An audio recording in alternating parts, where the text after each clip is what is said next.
News live കൊച്ചിയിലേക്ക് സ്വാഗതം. ഈ വാർത്തകൾ നിങ്ങൾക്കായി അവതരിപ്പിക്കുന്നത് Lutech solar solutions powered by Mayil food stuffs Mookkannoor, city tower, city wear and city shoes Angamaly and Cochin Kalabhavan Angamaly franchise. വിഭജന ഭീതി ദിനം. ഗവർണറുടെ നടപടി പ്രതിഷേധാർഹം, നിലപാട് ഭരണഘടനാ വിരുദ്ധം.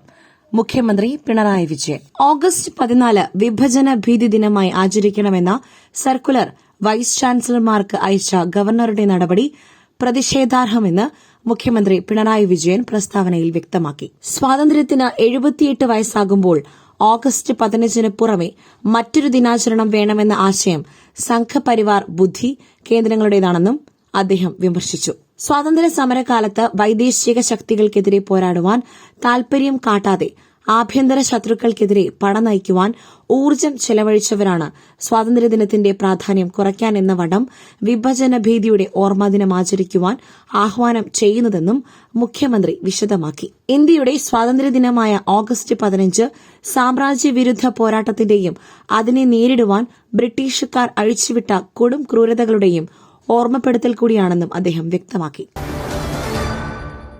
ഓൺലൈൻ മദ്യവിൽപ്പന സർക്കാർ ആലോചിച്ചിട്ടില്ല. ഹർഷിത അത്തല്ലൂരിയെ തള്ളി എം.പി. രാജേഷ്. ഓൺലൈൻ മദ്യവിൽപ്പന സർക്കാർ ആലോചിച്ചിട്ടില്ലെന്ന് ആവർത്തിച്ച് മന്ത്രി എം.പി. രാജേഷ്. സർക്കാർ നിലപാട് വ്യക്തമാക്കി കഴിഞ്ഞുവെന്നും നിലപാട് മദ്യനയം അനുസരിച്ചാണെന്നും അദ്ദേഹം പറഞ്ഞു. ഒരു ഉദ്യോഗസ്ഥയും അതിനു മുകളിലല്ലെന്നും മന്ത്രി വ്യക്തമാക്കി. ഓൺലൈനായി മദ്യവിൽപ്പന നടത്തുന്നതുമായി ബന്ധപ്പെട്ട് ചർച്ചകൾ നടക്കട്ടെയെന്ന് ബെഫ്കോ എം.ഡി. ഹർഷിത അത്തല്ലൂരി വ്യക്തമാക്കിയിരുന്നു. ഇതിന് പിന്നാലെയാണ് മന്ത്രിയുടെ പ്രതികരണവും എത്തിയത്. ഓൺലൈൻ വഴിയുള്ള മദ്യവിൽപ്പനയിൽ ചർച്ച തുടരട്ടെയെന്നും ഇന്നല്ലെങ്കിൽ നാളെ സർക്കാർ അംഗീകരിക്കുമെന്നാണ് പ്രതീക്ഷയെന്നും ഹർഷിത അത്തല്ലൂരി പറഞ്ഞിരുന്നു.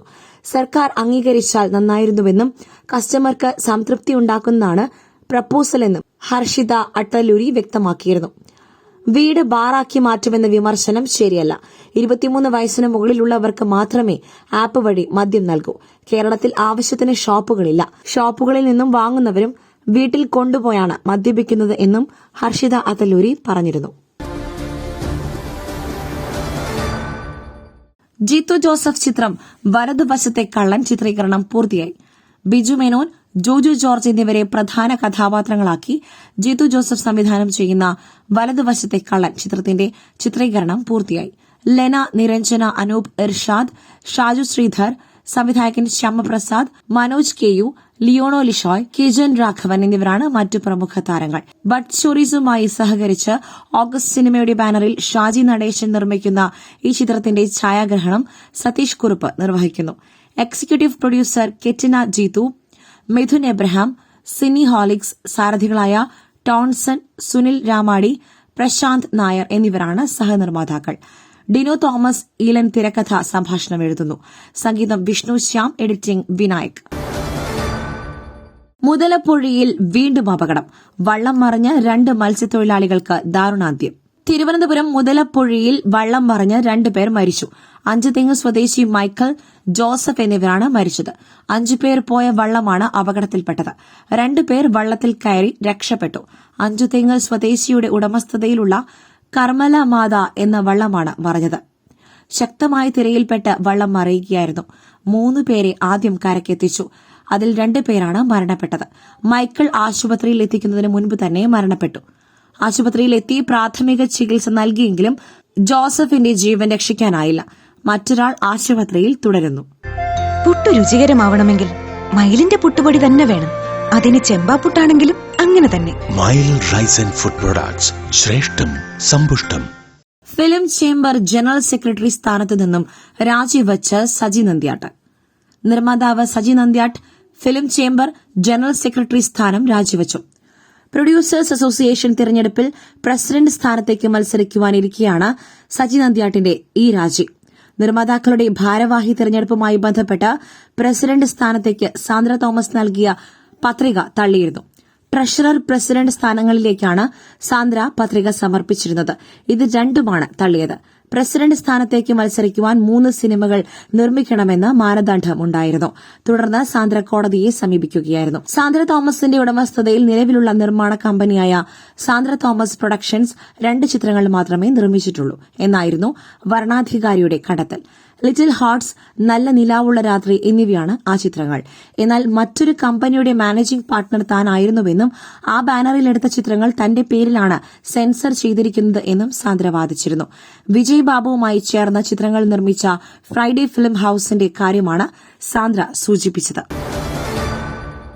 തൃശൂരിലെ വോട്ടർ പട്ടിക ക്രമക്കേട് നിയമപരമായും രാഷ്ട്രീയപരമായും കൈകാര്യം ചെയ്യും സണ്ണി ജോസഫ്. തൃശൂരിലെ വോട്ടർ പട്ടിക ക്രമക്കേട് ആരോപണത്തിൽ പ്രതികരണവുമായി KPCC president Sunny Joseph MLA. തൃശൂരിൽ മാൽ പ്രാക്ടീസ് നടന്നിട്ടുണ്ടെന്ന് അദ്ദേഹം പറഞ്ഞു. കൂടുതൽ തെളിവുകളാണ് പുറത്തു വന്നുകൊണ്ടിരിക്കുന്നതെന്ന് ചൂണ്ടിക്കാട്ടിയ അദ്ദേഹം കോൺഗ്രസ് കൂടുതൽ തെളിവുകൾ ശേഖരിക്കുമെന്നും വ്യക്തമാക്കി. നിയമപരമായും രാഷ്ട്രീയപരമായും വിഷയം കൈകാര്യം ചെയ്യും. ഭരണഘടന ഉറപ്പു നൽകുന്ന ജനാധിപത്യത്തിന്റെ സംരക്ഷണത്തിനായി പ്രതിഷേധിച്ച രാഹുൽ ഗാന്ധി ഉൾപ്പെടെയുള്ള എംപിമാരെ അറസ്റ്റ് ചെയ്ത നടപടി ജനാധിപത്യ വിരുദ്ധമെന്ന് സണ്ണി ജോസഫ് ഫേസ്ബുക്കിലും കുറിച്ചിട്ടുണ്ട്.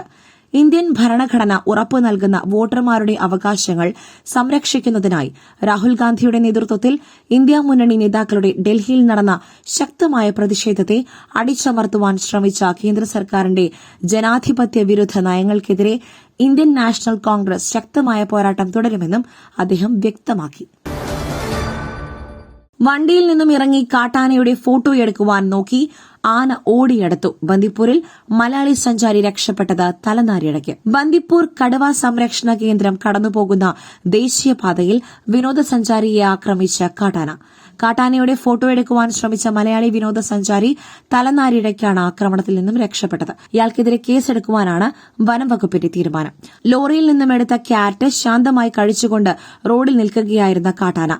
വാഹനങ്ങളുടെ നീണ്ട നിര കാത്തിരിക്കുമ്പോൾ ഒരാൾ വാഹനത്തിൽ നിന്നും ഇറങ്ങി ആനയുടെ ഫോട്ടോയെടുക്കുവാൻ ശ്രമിച്ചു. ഇതോടെ പേടിച്ചരണ്ട കാട്ടാന സഞ്ചാരിയെ ആക്രമിക്കുകയായിരുന്നു. ആനയുടെ കാൽക്കീഴിൽ നിന്നും അത്ഭുതകരമായാണ് ഇയാൾ രക്ഷപ്പെട്ടത്. വനം വകുപ്പ് നിർദ്ദേശം അവഗണിച്ച് വാഹനത്തിന് പുറത്തിറങ്ങിയ സഞ്ചാരിക്കെതിരെ നടപടിയെടുത്തേക്കുമെന്നാണ് വനം വകുപ്പ് അറിയിക്കുന്നത്. പരിക്കേറ്റ ഇയാൾ ചികിത്സയിൽ തുടരുകയാണ്. ഞങ്ങൾ അസ്വസ്ഥരാണ് സർ.